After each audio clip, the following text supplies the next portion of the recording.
Bien le bonjour à chacun, chacune. Ça me fait plaisir, comme à toutes les semaines, d'être là pour qu'on approfondisse notre connaissance de Dieu et qu'on accueille toujours plus son amour. C'est ce qui nous rend le plus heureux. Donc, je vous souhaite du bonheur et puis un approfondissement de ce bonheur-là aujourd'hui. Je rappelle la démarche. On va prendre le temps de s'intérioriser, de s'en aller au niveau de notre cœur, au niveau de notre âme, au niveau de toutes ces belles réalités invisibles. On va aller ouvrir cet espace intérieur, notre âme, à Dieu qui est déjà là et qui nous attend, qui nous espère même. Ensuite, je vais lire l'Évangile de dimanche qui vient, 13 octobre. C'est Marc, l'évangéliste Marc au chapitre 10, les versets 17 à 30. Marc 10, 17 à 30. Et puis ensuite, on va prendre une petite minute et demie de silence, juste pour dire qu'on laisse pénétrer comme l'eau quand on arrose un jardin, ben, on laisse le temps que ça pénètre, ben, on va laisser par le silence la parole, l'amour de Dieu pénétrer dans notre cœur. Puis on peut laisser remonter ce qui nous, euh, ce qui nous a touchés, ce qui nous a interpellés, percutés. Ensuite, je vais vous faire une petite homélie, puis ensuite, on va arrêter l'enregistrement pour avoir un temps de partage avec ceux qui sont là. On plonge.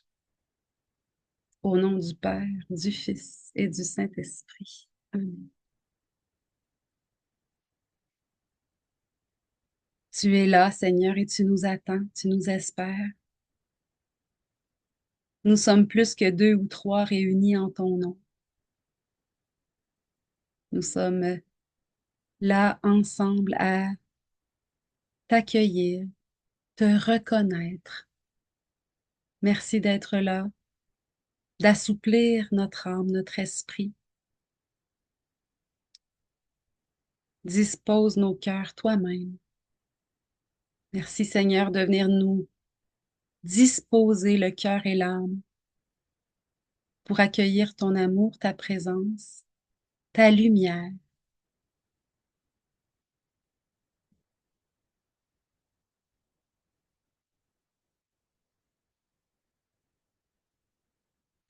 Ouvre notre esprit à l'intelligence des Écritures, à l'intelligence de l'amour. Ouvre l'oreille de notre cœur.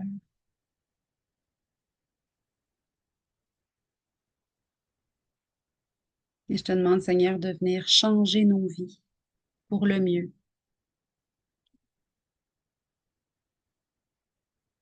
Que ce temps fasse une différence dans nos vies.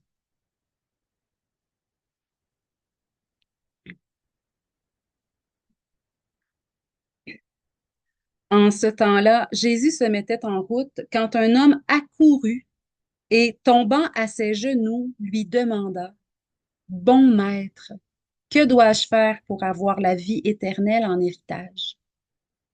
Jésus lui dit, Pourquoi dire que je suis bon? Personne n'est bon sinon Dieu seul. Tu connais les commandements. Ne commets pas de meurtre, ne commets pas d'adultère, ne commets pas de vol, ne porte pas de faux témoignages, ne fais de tort à personne, honore ton père et ta mère.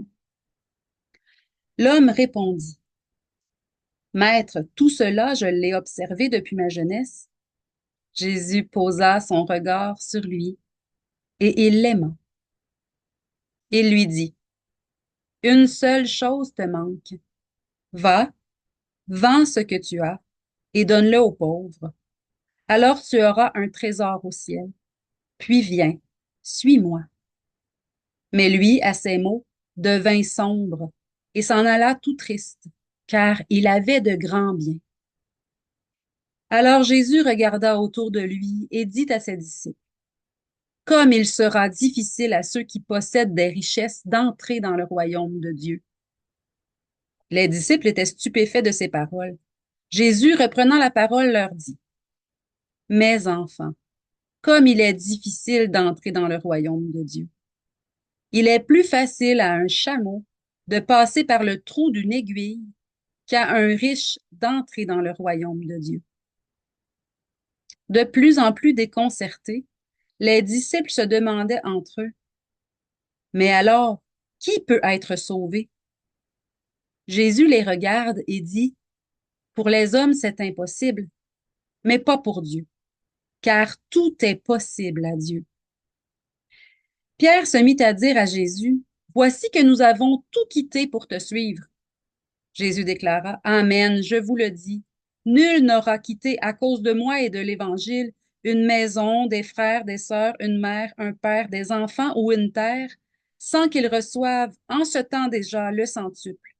Maison, frères, sœurs, mère, enfants et terre, avec des persécutions. Et, dans le monde à venir, la vie éternelle.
On va commencer avec une anecdote.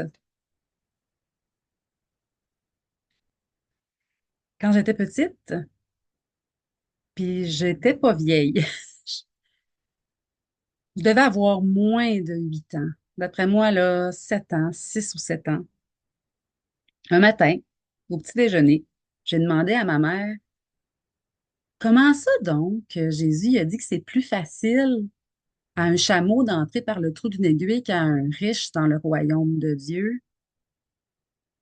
Ma mère est venue les yeux ronds.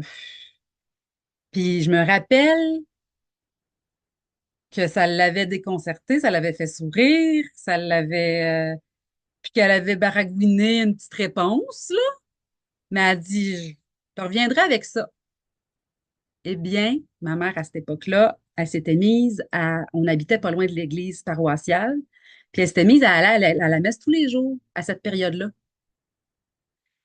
grâce au fait qu'on venait d'emménager dans un coin où on était juste en face de l'église. Et puis, c'était l'évangile du jour.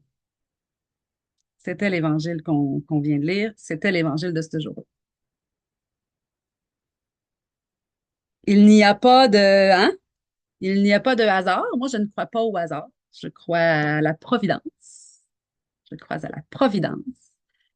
Donc, c'est un évangile que j'aime particulièrement. Il est très, très, très rempli.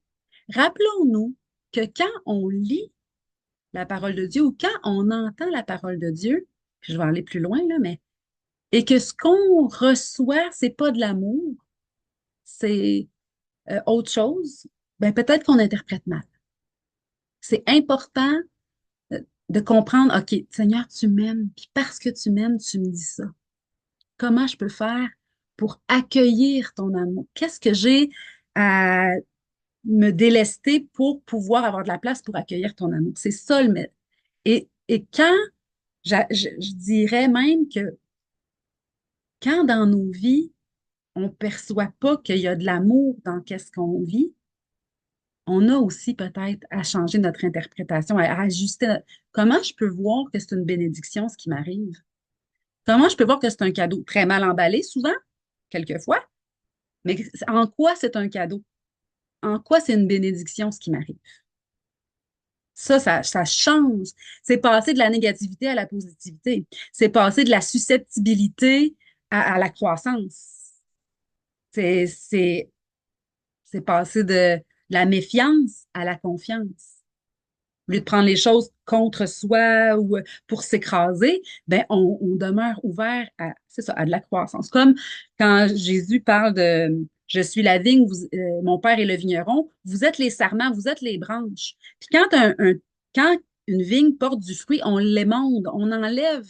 Ça fait mal, mais c'est pour porter encore plus de fruits.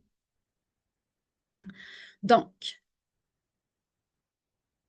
pour l'anecdote, euh, une autre chose que j'ai pris conscience il y a longtemps, mais que je trouve ça beau de honore ton père, tu sais, la loi divine, la loi de Dieu, là, les 10 commandements, là.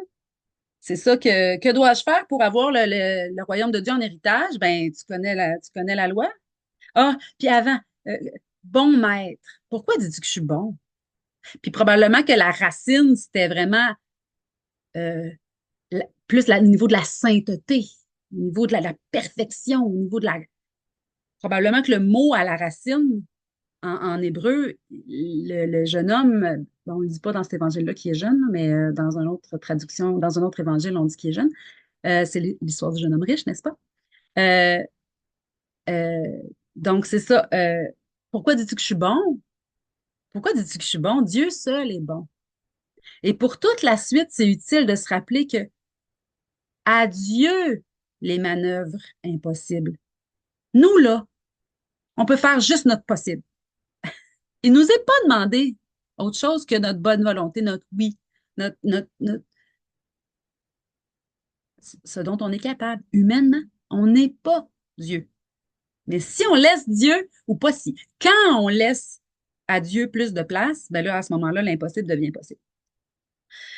Donc, ne commets pas de meurtre, évidemment, ne commets pas d'adultère, mets pas la sexualité en premier dans ta vie, ne commets pas de vol, ne fais pas de mensonge, un faux témoignage, ne fais de tort à personne, honore ton père et ta mère. Honore ton père et ta mère. Qu'est-ce que ça veut dire? C'est pas nécessairement de faire ma mère est formidable, mon père est formidable. C'est pas de rendre gloire, de louanger nos parents. Honorer, c'est faire honneur à notre parent, faire mieux, faire de notre mieux pour que ceux qui nous voient disent oh, aïe, aïe, ses parents sont chanceux d'avoir un enfant comme ça. C'est ça que ça veut dire honorer. Faire honneur. Que, puis dans notre Père, hein, que ton nom soit sanctifié, ça peut pas se faire dans un nuage. Le nom de Dieu est sanctifié si dans ma vie, je dis, si dans ma vie, je vis le fait que Dieu est puissant, que Dieu est aimant, que ça change mon discours, ça change mon regard, ça change ce que je suis, ce que je vis. C'est ça qui fait que le nom de Dieu est sanctifié parce qu'on dit, ah, Dieu, il doit pas être si mauvais que ça. Si elle a dit ça, puis qu'elle vit en plus, puis que. Comprenez l'idée? Donc, moi, un jour, ça m'a bien consolée parce que, bon, j'avais à ce moment-là peut-être un petit peu de difficulté à dire mon père est honorable, là. Ça veut pas dire que mon père puis mes parents peuvent vivre qu'est-ce qu'ils veulent, là. J'ai dit ça pour chacun de nous, là. Il n'est pas question de la qualité du parent qu'on a eu ou qu'on a, mais il est question de nous, notre manière de faire honneur à notre lignée, finalement. Donc, ça m'avait bien éclairé, puis ça m'avait bien aidé de, de réaliser ça. Quand Jésus dit au jeune homme riche, parce que s'il dit maître, ça, je le vis depuis que je suis petit, là. C'est correct, je le vis. Le jeune homme, il a posé cette question-là parce qu'il sentait qu'il manquait encore quelque chose. Là, des fois, on dit, oui, non, ça va bien, tout est beau, je suis dans la loi, je suis dans la règle, je vis les choses comme il faut. Et on dirait qu'il y a un petit quelque chose. Ah. Et là, Jésus la regarde, puis il y a un petit sourire en coin. OK, t'en veux plus? Ben, donne ta vie. Donne tout. Donne tout. Puis encore là, je vous en ai déjà parlé dans une homélie précédente, mais c'est pas tant, bon, là pour lui, oui, puis on peut le prendre comme ça pour nous aussi, de se détacher complètement, puis de tout vendre, puis de tout donner, mais c'est refuser de s'y attacher, comme par un boulet. C'est rester libre, que ce que l'on possède ne nous possède pas, ne nous empêche pas, ne nous limite pas. Une autre anecdote, euh, mes parents ont décidé de ne plus avoir d'animaux parce que ça les limitait dans leurs déplacements. Ils ne pouvaient pas quitter la maison plusieurs jours, puis c'était limitant. Fait qu'ils ont dit, là, on n'en aura plus d'animaux. Puis il y a un chat qui est errant, un jeune chat qui est venu, puis qui, finalement, c'est le chat qui les a choisis, qui les a adoptés. Et ce chat-là est source de réconfort, de joie, de bien, tu sais, il est doux, il est fin, il est parfait. C'est comme si c'est plus qu'un chat, c'est bizarre. Et c'est un chat qui passe la nuit dehors, qui préfère être dehors, il demande d'aller dehors tout le temps. Et quand mes parents ont à s'absenter, il s'inquiète pas, il parle aux voisins, il met de la bouffe dehors, puis le chat revient toujours. Quand on refuse de s'attacher à notre vie, quand on accepte d'être libre, puis d'être, moi j'appelle ça Dieu premier servi. Ensuite, le reste. Dans ce temps-là, on vit ce que Jésus invite le jeune homme riche à faire. C'est suis-moi, suis-moi, suis-moi. Bon, au niveau de la richesse, à l'époque de Jésus, puis je pense dans d'autres spiritualités, dans d'autres religions aujourd'hui encore, on pense que la richesse, c'est une bénédiction de Dieu. Et donc, quand tu es riche, tu es bien né, donc tu as accès au royaume de Dieu. Tu as accès au paradis, à la vie éternelle, tout ça. Puis à l'époque de Jésus, c'était ça la croyance. Quand tu étais riche, ça voulait dire que tu étais béni d'une manière particulière. Tu étais dans la faveur de Dieu. Tu étais son ami. Puis donc, tu avais accès à ses côtés dans la vie éternelle au paradis. Et Jésus dit, wow, non, non, non, c'est pas ça. On se trompe ici, là. La vérité, c'est pas ça. Et au contraire, c'est encore plus difficile pour quelqu'un qui s'attache à ses biens, puis à ses avoirs, puis à ses pouvoirs, euh, même à nos compétences,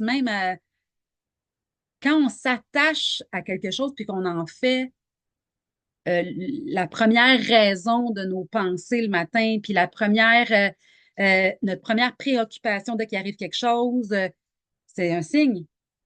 Est-ce que Dieu est premier servi dans ma vie? Est-ce que mon réel objectif, c'est la vie éternelle? C'est le bonheur éternel en compagnie de Dieu.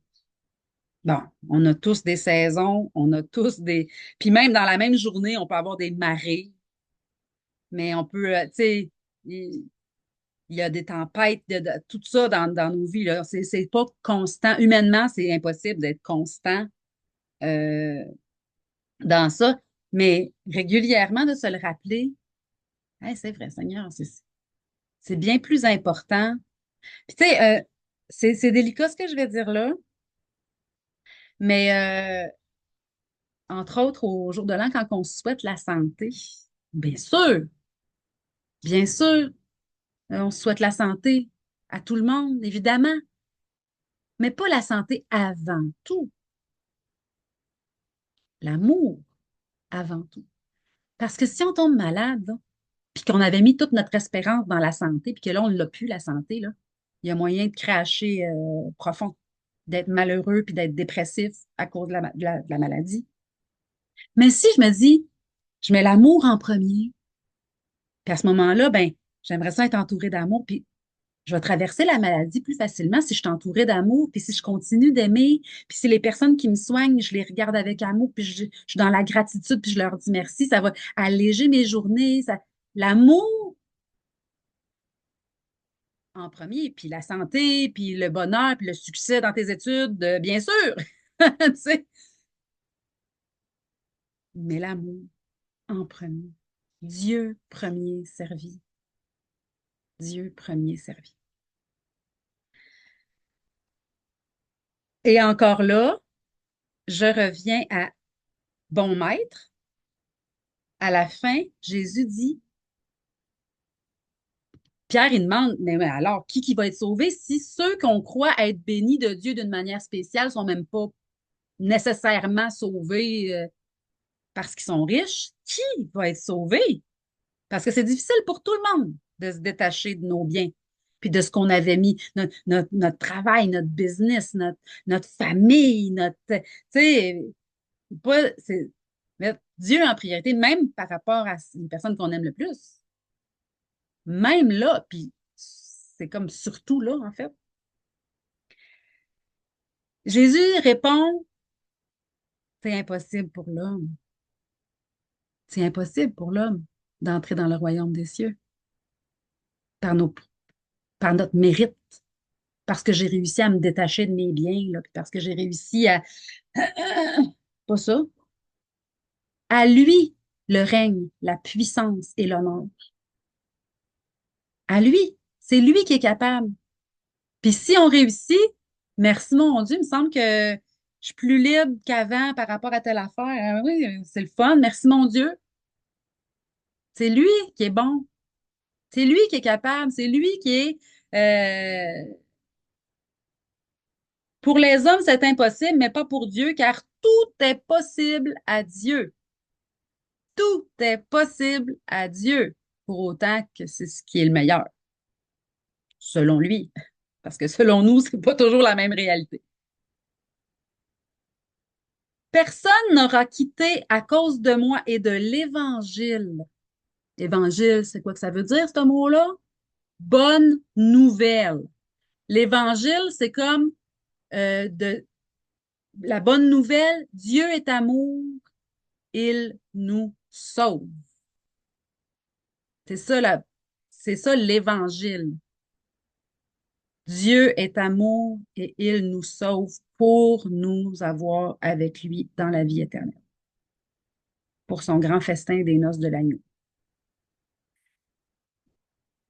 Personne ne m'aura mis en priorité dans sa vie.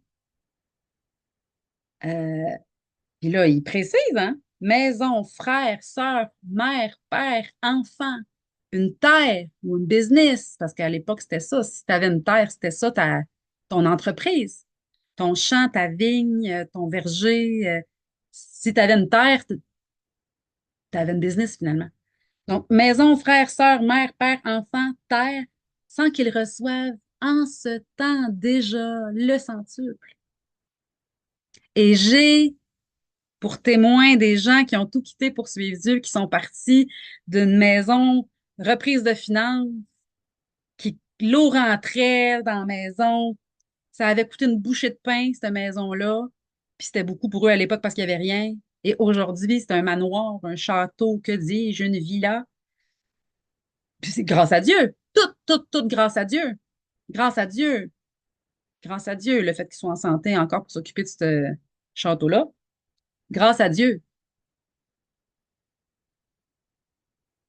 Et là, il continue sans qu'il reçoive en ce temps déjà les sanctuaires. Et là, il reprend l'énumération. Maison, frère, sœur, mère, enfant et terre avec des persécutions. Donc, tu vas recevoir le centuple de maison, de frères, de sœurs, de père, de mère, d'enfants, de terre, mais tu vas recevoir des persécutions aussi. Mais dans le monde à venir, la vie éternelle. Et les persécutions, c'est pas nécessairement toujours des ennemis visibles là, qui nous traînent en procès pour une niaiserie puis qui nous veulent notre ruine ou un ennemi, c'est pas toujours quelqu'un avec qui on a un conflit qui nous dit des bêtises puis qui est méchant avec nous. Un ennemi, c'est pas toujours comprenez l'idée là?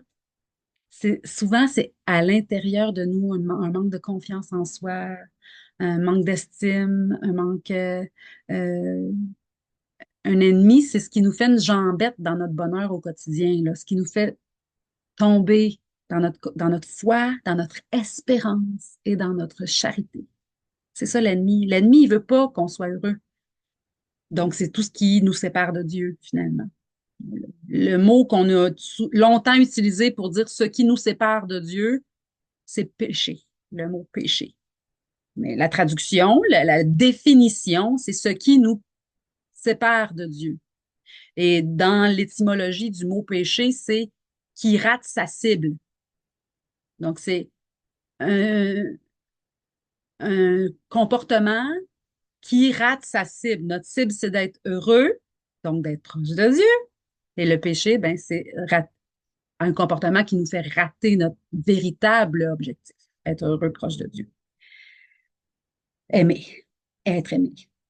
Donc, en cette période de dépression saisonnière, où la lumière est moins présente, faisons attention aux ennemis qui sont à l'intérieur de nous et qui veulent nous couler, qui veulent faire couler notre petit bateau, qu'on n'est pas à la hauteur, qu'on n'est pas aimé, qu'on n'est pas euh,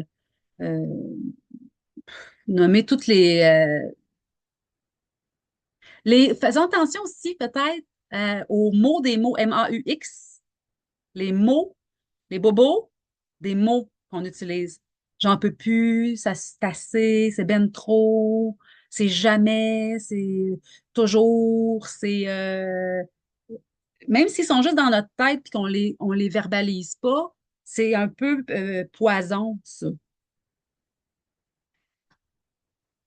Quand on s'en rend compte, c'est bien trop difficile. Il me semble que c'est très difficile, mais avec ta grâce, Seigneur, je vais y arriver. Puis si c'est pas le bon plan, montre-moi comment, puis donne-moi les outils, puis virez ça en prière. Tourner notre regard vers Dieu. Essayer d'utiliser des mots plus nuancés, les conditionnels, peut-être, il me semble que. Donc ça peut changer la face de la terre dans notre quotidien, là. Ça peut nous redonner un peu de joie, un peu de lumière, finalement, dans ces journées qui raccourcissent. On en a besoin de lumière. Seigneur, on te demande de bénir notre vie, notre quotidien. Montre-nous, Seigneur, là où nous pouvons nous détacher, peut-être, te mettre à la première place. Oui, montre-nous là où tu n'es peut-être pas à la première place pour que nous puissions te donner notre oui, pour te suivre là où tu nous conduis. Et donne-nous la force, le courage d'aller de l'avant dans cette bonne direction pour le bon objectif. Merci Seigneur de mettre la vie éternelle, le bonheur éternel à nouveau en priorité dans nos vies. Remplis nos cœurs d'amour jusqu'au débordement, que nous puissions faire le bien par ta grâce, rayonner de ta lumière dans notre quotidien. Seigneur, avec toute la cour céleste, tous nos défunts qui nous ont quittés, tous les saints, les saintes, les anges, les archanges, avec ta sainte mère, merci de nous bénir abondamment, bénir tous ceux qu'on aime, bénir notre monde qui a tant besoin. Au nom du Père, du Fils et du Saint-Esprit. Amen. À bientôt.